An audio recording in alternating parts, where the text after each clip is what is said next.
Right, well, I have no idea what this video is gonna be. Hopefully it turns out decent or I have nothing to upload tomorrow. Hey, how's it going, everybody? We're playing some zombies today. Why are we playing zombies, you ask? Well, as I mentioned in the last video, I'm working on this katana here. As you can see, I've actually made a pretty decent bit of progress. I've got 22 out of the 50 for the challenge. I was originally planning on sitting down and finishing this challenge and then just making a regular multiplayer video on the katana. But what I found to be the most efficient method for doing this challenge is actually driving me up the wall. So I figured I'd force you guys to share my pain. Like I said, I don't know what this video is gonna be. Also, by the way, that bug's still in the game. Pleasant, really. But anyway, Vanguard Zombies has been slowly turning my brain to mush here, so I don't know, hopefully this video doesn't seem too ridiculous. Or too boring. I mean, I better figure out something to talk about real quick because the gameplay here is probably gonna be really boring. Speaking of which, I'm sure you're probably wondering, what's so bad about this method for unlocking the katana? Well, the challenge for unlocking the katana is getting 5 rapid kills with a melee weapon in 50 different objectives. So what I found to be the most efficient method is... I only finished what you started. I'm doing my part. just do it once on the very first objective, quit out, rinse and repeat. You know, it's actually interesting. I think this method is somewhat similar to the way that people have been like doing power leveling in zombies. I haven't really been paying attention because I don't really care about this game mode at all right now, but people have been saying that the best way to level up weapons in zombies is to just like, you get a certain number of kills in the very first objective before the XP rates drop off, and then you just quit out and basically do exactly what I'm doing now with these like 5 rapid kills. I might look into how that's done because I might want to do it for the PTRS. I've seen a lot of gameplay of that thing at this point, and I get the feeling I really don't want to use it in multiplayer.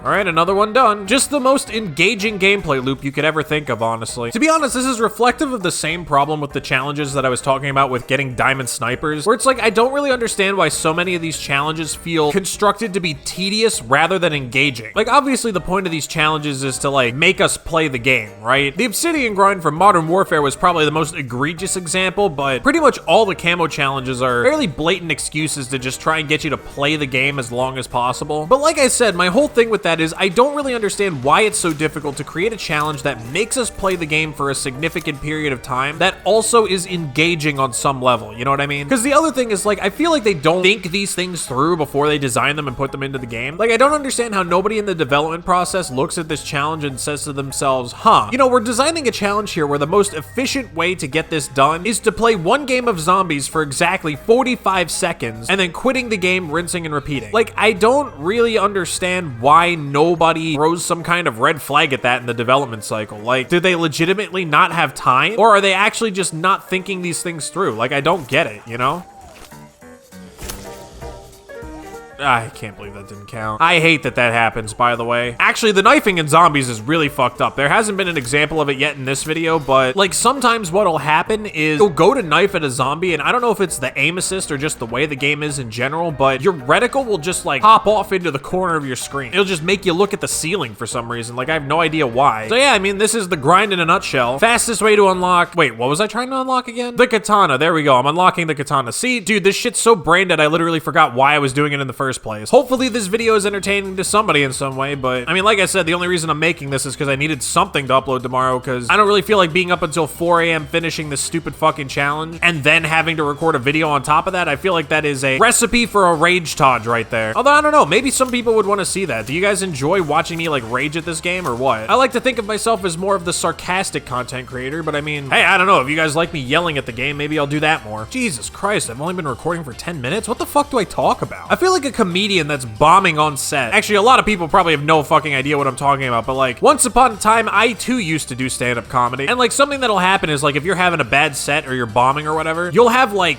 30 minutes of jokes or material or whatever the fuck you want to call it. And if you're doing really bad or like people aren't laughing or whatever, you'll go through that 30 minutes in like 8 minutes. And that's kind of what it feels like right now. Like, I don't think I'm necessarily like bombing this video or anything, but it's just like, I don't know, I looked at the timer, I was like, oh yeah, that's gotta be like 20 minutes of footage, right? And I looked at it, it said 9 minutes and 45 seconds or some shit like that. So now we're just sitting here knifing zombies mindlessly because, well, you know, that's what Activision expects of me now. No brain, I'm just a living wallet according to these people. Dude, I can't get over the fact, by the way, that this glitch is still in the game. Like, it's so gross, man. Speaking of fixes, by the way, I have no fucking idea where this weapon balancing pass is. Like I have no idea what they're doing over there, man. Is it still being tested or what? Can we just hurry up and buff the snipers, please? I'm getting bored over here. Actually, speaking of zombies, and here we go, by the way, I'm finally on topic for a complete change of pace here. They wound up adding that like new objective or whatever for season 1. And yeah, it's about as boring as the rest of these. Meaning it was pretty neat the first like 3 times I did it. And then, yeah, I don't know. I mean, it's not exactly repeatable. Not that anything else in this game mode is, but you know what I mean. I honestly have no idea what they were thinking with this zombies mode. Like, it's like I said, I get the concept. There's a neat base here, but like, I don't know if they just ran out of time or if somebody actually thought people would find this enjoyable. Like, I just don't get it. Like, where is the incentive to play this? Because the thing is, right, I know I complained a lot about Cold War zombies, but the vast majority of those complaints were directed specifically at how long and tedious the Dark Aether grind was, and like, they weren't actual criticisms of the mode. Because like I was saying towards the end of the year, once I started actually playing the maps and like doing the Easter eggs and stuff, honestly, Cold War Zombies was pretty fun. I know a lot of like the Zombies veterans weren't the biggest fans, but I don't know, for me as somebody who has pretty much always enjoyed zombies in a casual sense, not so much Outbreak, but like the actual, you know, round-based maps, those were pretty fun. Although to be honest, the loadout system was a bit questionable. I wasn't really a huge fan of that. I felt like it completely took away the point of like using the box or buying anything off the wall and stuff. I get that they did it to kind of tie into, you know, Outbreak and ultimately make it as similar to Warzone as possible, because that's the goal of everything that this company makes at this point. But to be honest, I feel like it would be really fun to play a classic zombies experience, you know? Start with a pistol, have to grind up points, hit the box to get your good weapons and stuff. Anyway, time to talk about stuff completely unrelated to Call of Duty, because honestly, my brain hurts and I don't even want to think about this game anymore. I have finally started getting around to queuing for my ranked games for Dota 2, getting my ranking calibration in there, and I feel like I'm probably not going to calibrate where I want to be. Just like looking at the medals and the ranks of players in these calibration games with me, I'm definitely going to be a little bit below where I think I should probably be. But the thing about that is, like, I should be able to grind up levels very quickly. Like, people feel like, oh, you know, I'm stuck at this rank because my teammates suck and blah, blah, blah. And like, that can be true sometimes, but I feel like with Dota, especially when you're somebody like me where I play a very high impact role, as long as you're good and like you actually belong in a bracket that's not the one that you're in, you should be able to gain ranks relatively quickly. And this has kind of been the case for my calibration games too. Like, I think I've only lost 2 out of the 10 that I have to play. I still have 2 left, so I guess I could lose more, but also both of the games that I've lost were games that I was required to essentially not play my preferred role, because the way Dota works is they have like a role queue system, right? Where you have to essentially earn like tickets that you spend to play your preferred role. And in order to earn them, you have to queue for a game where you basically just random a role, right? And in like, you know, 90% of games, that role is support, which I'm really not good at. But you know, you play it, you try your hardest, because that's how the system works and all that good stuff. But with the games I played support, we wound up losing. I'd like to think not because of me. It might have been a little bit because of me, but whatever. But yeah, every time I've picked my role, which is hard carry, we've won by like a pretty significant margin. Like, I think the games that I've played so far have been complete stomps. So yeah, that's something I'm working on right now. I might wind up bringing Dota videos back again at some point. I actually was planning after the last one to bring them back as a more regular thing, but then Vanguard came out and now that's kind of just been taking up all my time. I'm not really sure how many people would want to watch somebody that's in my bracket actually play Dota. Don't get me wrong, I'm not like bottom of the barrel. Like, I'm not fucking Herald or some shit, which for anybody who's coming from a game with a normal ranking system, that would be like bronze 1. All right, what are we up to? 34. We're making some good progress here, actually. Man, this video is going to be interesting to put together. I have no fucking idea how I'm going to edit this. Speaking of videos, by the way, if I actually did my fucking job, I'll have uploaded a short at some point today, so if you haven't seen that, definitely go check it out. Assuming it exists anyway. I also might have not fucking uploaded it yet. I don't know. Future me, please be on top of your shit and actually edit your videos. Speaking of being on top of my shit, I gotta get my fucking employment stuff figured out, man. I'm not like unemployed or anything. It's just, I've been trying to switch jobs. Well, more so like switch industries for a while now. I've actually been trying to get into esports, which might sound kind of ambitious, but it sort of goes hand in hand with my master's degree, I guess you could say. My master's isn't like specifically on esports or anything, but it is a topic I've looked at. And you know, obviously, I mean, what with me making these videos, and I've been in the Call of Duty community for like, I don't know, 15 years at this point or something like that. Obviously, esports is something I know a lot about. It has just been really fucking difficult to get my foot in the door, man. I remember I actually had multiple interviews with one org. I think this was like, I don't know, 6 or 7 months ago at this point. Multiple rounds of interviews with an org that's like a T1 org. I'm not gonna say who it was because I don't want to fucking call them out or anything. But it was kind of fucked up. I had multiple rounds of interviews with this organization and they just straight fucking ghosted me for some reason. I don't know why. And then I actually thought I was gonna get a pretty, you know, cool position at a different organization. Actually, I guess I could say who this one was. It's not like a big deal or anything. I almost got a position at Team Liquid, if you guys know who they are, which would have been pretty cool. But I wound up not getting the job, which kind of sucks, you know. That's just how the cookie crumbles sometimes, I guess. The reason I'm fine with saying Team Liquid is they were actually fine. They were actually, out of every esports org I've had any kind of like employment related contact with, it's pretty interesting. Team Liquid was actually, I think, by far the most like respectful of me in my time. Like, everybody I talked to was very like forthcoming forthcoming about what was happening in the process and stuff, whereas there have been multiple orgs that I've talked to where I had to fucking, like, you know, borderline waterboard somebody to get any kind of information about what the fuck was happening out of them.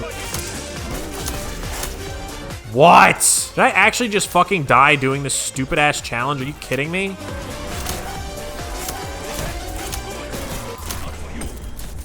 I got the challenge done, I don't care. Anyway, that's probably a sign. Also, I've been recording for almost 30 minutes. I have no idea how long this video is gonna be, but we'll see. So yeah, I guess I'll wrap this one up here. As far as the whole esports thing goes, I know I was just talking about Team Liquid, but I don't know, in the event that anybody sees this and is wildly offended that they didn't want to give me a job, don't, like, go tweet mean shit at them or anything. Like I said, the reason I said their name was that they were the only cool one I actually bothered to interact with, and they actually, like, you know, gave me updates and talked to me and shit. It was nice. Made me feel like a real human being for the first time in this whole job search process. Although that being said, if everybody wanted to go tweet at evil geniuses right now that they should totally hire me because they seem really cool and please actually just give me a job, I have student loans, well, you know, I wouldn't complain about that. But as always, if you did enjoy this video, definitely be sure to leave a like, and if you do, then subscribe. I always appreciate the support. That's about it. I'll see you guys in the next one.